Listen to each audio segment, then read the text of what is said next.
کریم آقا صلی اللہ علیہ وسلم کا فرمان عالی شان ہے۔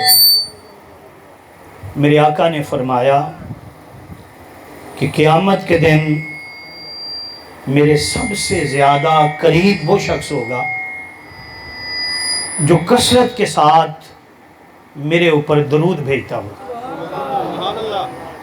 کتنی سعادت کی بات۔ ہمارے ہاں یہ ہوتا ہے کہ جب محفل میلاد ہوتی ہے، آپ حضرات بیٹھے ہیں، علماء کہتے ہیں درود پاک پڑھو، تو یاد رکھ لیں میں آپ کو یہ طریقہ بتا رہا ہوں حضور کی منشا کا، آقا کی رضا کا، حضور کی توجہات کو پانے کا۔ جب کہیں علماء کہ حضور پر درود بھیجو تو پھر چہرہ کھل جائے، زبان پر جو ہے وہ درود اور سلام جاری ہو جائے۔ اگر ایسا آپ نے کر لیا تو حضور کی توجہات مل گئی، اور جسے حضور کی توجہات مل گئیں پھر اس کائنات میں اس جیسا اور کوئی نہیں ہوتا۔ اس لیے ایک بار پھر ذرا پڑھیے الصلاۃ والسلام علیک یا سیدی یا رسول اللہ وعلی آلک و صحابک، یا تھوڑی بریک کریں، الصلاۃ والسلام علیک یا سیدی یا رسول اللہ وعلی آلک و صحابک یا سیدی یا رحمت للعالمین۔ وقت جو ہے وہ بہت مختصر ہے، اور مختصر وقت میں بھی بہت ساری بات ہو سکتی ہے۔ سب سے پہلے میں مبارکباد پیش کرتا ہوں جناب محترم ظفر صاحب کو اور ان کے صاحبزادے بلال بھائی کو، جو ہر سال آقا کی محبت میں محفل پاک سجاتے ہیں، علماء کو بلاتے ہیں، قبلہ شاہ صاحب، سید مدثر شاہ صاحب جو وہ موجود ہیں، باقی جتنے دوست ہیں سب کا آنا اللہ مبارک کرے۔ جیسے میں نے عرض کیا کہ وقت مختصر ہے، تو پھر جو میں موضوع بیان کرنا چاہتا تھا وہ تو نہیں ہو سکتا۔ تو مفتی صاحب نے جو گفتگو کی بڑی پیاری گفتگو تھی، تو وہ جب گفتگو کر رہے تھے تو مجھے بھی ایک آیت یاد آ گئی جو حضرت سیدنا ابراہیم علیہ السلام کی دعا ہے، اور قرآن پاک میں ہے۔ بیٹا اس کو سیٹ کریں، آواز بڑی خوفناک قسم کی پہنچ رہی ہے۔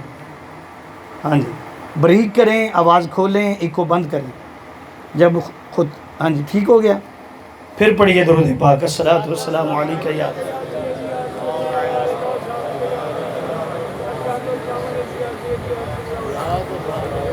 اللہ رب العزت نے حضرت سیدنا ابراہیم علیہ السلام کو حکم دیا، اے میرے ابراہیم، میرے کعبۃ اللہ کو تعمیر کرو۔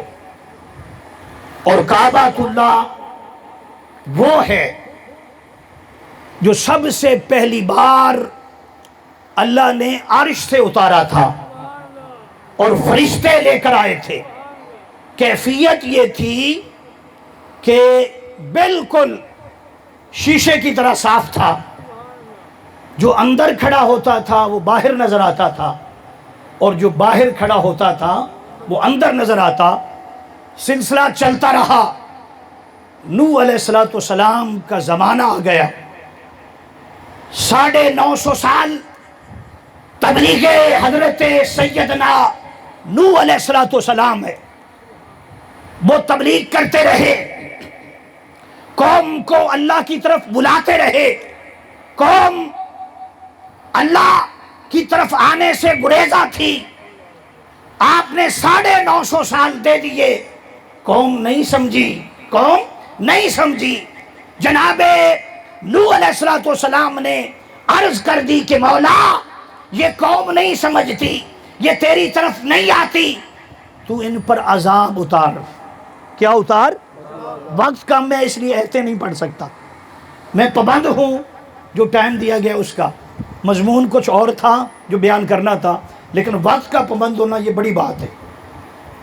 میں نے عرض کیا کہ اللہ پاک نے فرمایا کہ جب تک زمین پر کعبۃ اللہ ہے میرا عذاب، بولنا ذرا، میرا عذاب نہیں آئے گا۔ تو پھر کیا ہو؟ اللہ رب العزت نے فرمایا کہ میں دوبارہ فرشتوں کو بھیجتا ہوں، اپنے کعبے کو اٹھاتا ہوں، زمین کو کعبے سے خالی کرتا ہوں۔ جب زمین کعبے سے خالی ہو جائے پھر میں اپنا قہر نازل کروں گا، عذاب اتاروں گا۔ زمین پر عذاب پانی کی صورت میں بھی ہوگا، آسمانوں سے بھی پانی اترے گا، زمینوں سے بھی نکلے گا، اور یہ سب برباد ہو جائیں گے۔ انہوں نے بھی دعا کر دی، باری تعالیٰ کسی ایک کو بھی نہ چھوڑنا، بس سوائے ان کے جنہوں نے میری بات مان لی۔ آپ نے سنا ہوگا اللہ پاک نے فرمایا کہ وہ جو تیرے ماننے والے ہیں وہ جوڑا جوڑا کر کے کشتی میں سوار کر لے، اور باقی لوگ جو نہیں مانتے وہ عذاب کے لیے تیار ہو جائیں۔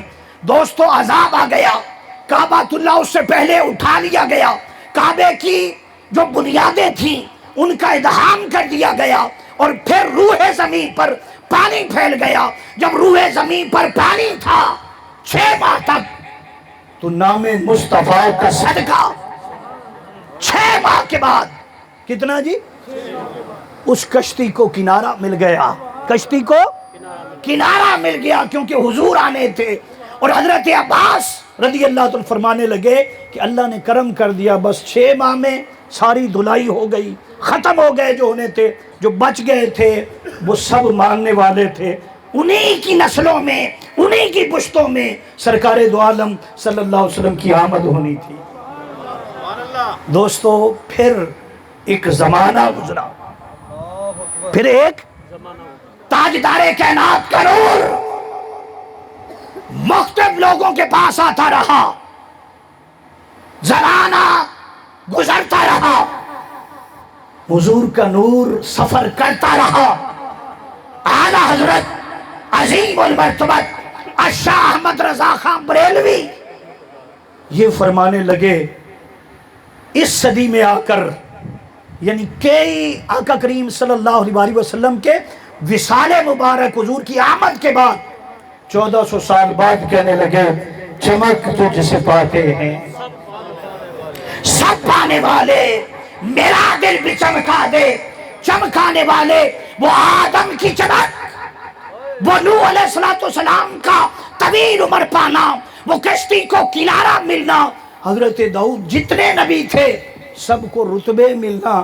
فرمایا وہ تو مصطفیٰ کا صدقہ تھا۔ کیا تھا؟ میرے مصطفیٰ کا صدقہ تھا۔ میں بتانا چاہتا ہوں حضرت سیدنا ابراہیم علیہ السلام آ گئے۔ کون آ گئے جی؟ حضرت ابراہیم آ گئے۔ اللہ نے فرمایا کہ میرے ابراہیم، میرے کعبے کی بنیادوں کو دوبارہ اٹھانے کے لیے تیرا انتخاب ہے۔ اب قیامت تک جب کعبے کا ذکر ہوگا اور تعمیر کعبہ ہوگی، لوگ پچھلوں کو بھول جائیں گے، ان کا بھی کام ہے، لیکن سب سے پہلا نمبر تعمیر میں تیرا نام ہوگا۔ کس کا نام ہوگا؟ انہوں نے مان لیا، جانتے تھے، اور اللہ نے بڑی کریم آقا کے صدقے، کیونکہ حضور کے آباء و اجداد میں سے ہونا تھا، عظمتیں دی تھی۔ بہرحال بتانا یہ چاہتا ہوں وہ کعبے کی بنیادوں کو اٹھانے لگے۔ حضرت اسماعیل علیہ السلام پتھر اٹھا اٹھا کر لاتے رہے۔ جناب حضرت ابراہیم ایک پتھر پر کھڑے ہو کر کعبے کی تعمیر کرتے رہے۔ ارے کرم یہ تھا، عطا یہ تھی، معجزہ یہ تھا کہ جس پتھر پر جناب حضرت ابراہیم کھڑے تھے اور دیوار کو اٹھا رہے تھے، اب کیا ہوتا تھا؟ جیسے دیوار بلند ہوتی تھی، 7 پتھر بھی بلند ہوتا تھا۔ 7 پتھر بھی، بولنا ذرا کیا ہوتا؟ کعبہ تعمیر ہو گیا، کعبے کی تعمیر مکمل ہو گئی۔ پتھر پر جناب سیدنا ابراہیم کے قدم تھے، وہی کھڑے ہو کر رب نے فرمایا کہ ابراہیم مانگ۔ کیا مانگتا ہے؟ ہر مزدور مزدوری کرنے والا، ہر کاریگر کام کرنے والا کچھ نہ کچھ تو مانگتا ہے نا، تو بھی مانگ۔ کیا مانگتا ہے؟ مانگ۔ کیا مانگتا ہے؟ حضرت ابراہیم جو کئی سالوں سے اس انتظار میں تھے، وہ وقت آ گیا تھا قبولیت کا، کرم کا وقت آ گیا تھا، وہیں کھڑے ہو کر دعا مانگتے ہیں، اور اس دعا کو قرآن نے بیان کیا، ربنا وابعث فیہم رسولا منہم آیاتک باری تعالیٰ وہ رسول بھیج دے. کیا کر بھائی؟ اب توجہ کرنا جو میں کہنا چاہتا ہوں. کہاں کھڑے تھے؟ بولنا ذرا، وہ بولو تو صحیح اگر سمجھ آ رہی ہے تو. کہاں کھڑے تھے؟ پاؤں کدھر تھے؟ دوستو کیمرے کا زمانہ نہیں تھا، ویڈیو کا زمانہ نہیں تھا. اگر کیمرے کا زمانہ ہوتا تو رب فرماتا کہ اس مقام کو محفوظ کر لو، فوٹو بن جائے یا پھر کیا بن جائے، مووی بن جائے. یہ چیزوں تو نہیں تھی اس وقت، یہ چیزیں نہیں تھی. سن لو، حضرت ابراہیم کے قدم جہاں کھڑے تھے رب نے فرمایا پتھر. تو نے سنا ہے ابراہیم نے کیا مانگا ہے؟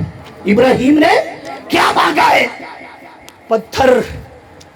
سن، یہ زمانہ یہ ہے کہ وہ چیزیں تو نہیں ہیں جو اس کو محفوظ کر رکھ سکیں. اس کی تصویر بن جائے، اس کی تصویر بن جائے.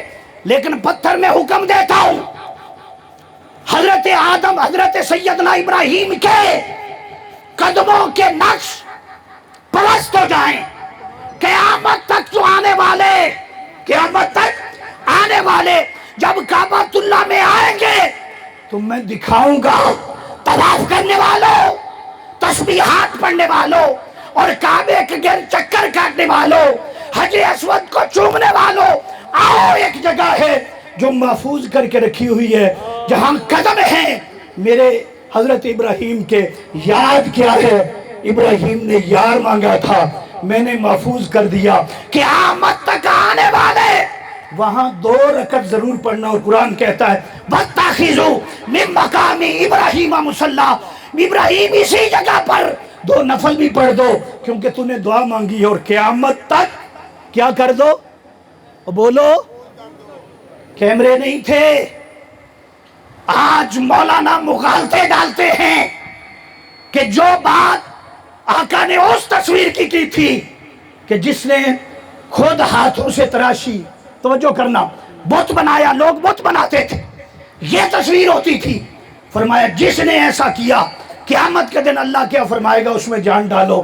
لیکن ہمارے آج کے اس دور میں جب ترقی یافتہ دور ہے، ابھی بھی علماء کہہ رہے ہیں کہ وہ فوٹو، ہاں جی، جو ایکس ہوتا ہے، جو تصویر کھینچی جاتی ہے، ارے اگر محفوظ رب نے کر لی تھی اور ابھی بھی بتانا وہ تصویر ہی ہے نا. کیا ہے؟ تصویر ہی ہے نا. لیکن کیمرے نہیں تھے. اللہ نے پتھر کو حکم فرما دیا.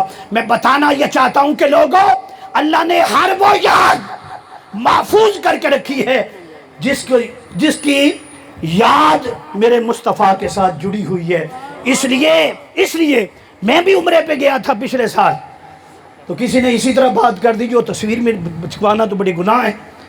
میں نے کہا اگر گناہ ہوتا تو رب ان قدموں کو محفوظ ہی نہ کرتا، رب ان چیزوں کو محفوظ نہ رکھتا. محفوظ اس لیے رکھی ہے کہ لوگوں، اگر کسی نے بت تراشی کی، بت بنائے، رب کا شریک بنایا، اس تصویر میں تو جان جو ہے وہ ڈالنی پڑے گی. وہ تو نے ہاتھوں سے تراشی ہے. لیکن وہ جو یادیں ہوتی ہیں کبھی کعبے کے طواف میں، کبھی کعبے کے طواف میں، وہ جو قدم قدم پر تصویریں کھینچی جاتی ہیں، اور یقین جانیے آپ لوگوں کی کم ہوتی ہیں، علماء زیادہ بنواتے ہیں. آپ نہیں مانتے؟ فیس بک چیک کر لیں. میں کوئی یہ نہیں کہہ رہا، صرف بتا رہا ہوں. علماء جب جاتے ہیں تو یہ میں کہنا یہ چاہتا ہوں کہ ایک کعبۃ اللہ جہاں رب کا محبوب مانگا گیا تھا، آج بھی جاؤ گے رب بتاتا ہے اس جگہ پر کھڑے ہو کر میرے ابراہیم نے میرے مصطفیٰ کو مانگا تھا اور جواب مل گیا تھا اللہ پاک کا کہ اے ابراہیم تیری دعا قبول ہو گئی. میں اس رسول کو بھیج دوں گا جو آیتوں کی تلاوت کرے گا، لوگوں کے دل کو بدل دے گا. لوگوں 12 ربیع الاول آیا، 12 ربیع الاول کی صبح ہو، ظلمت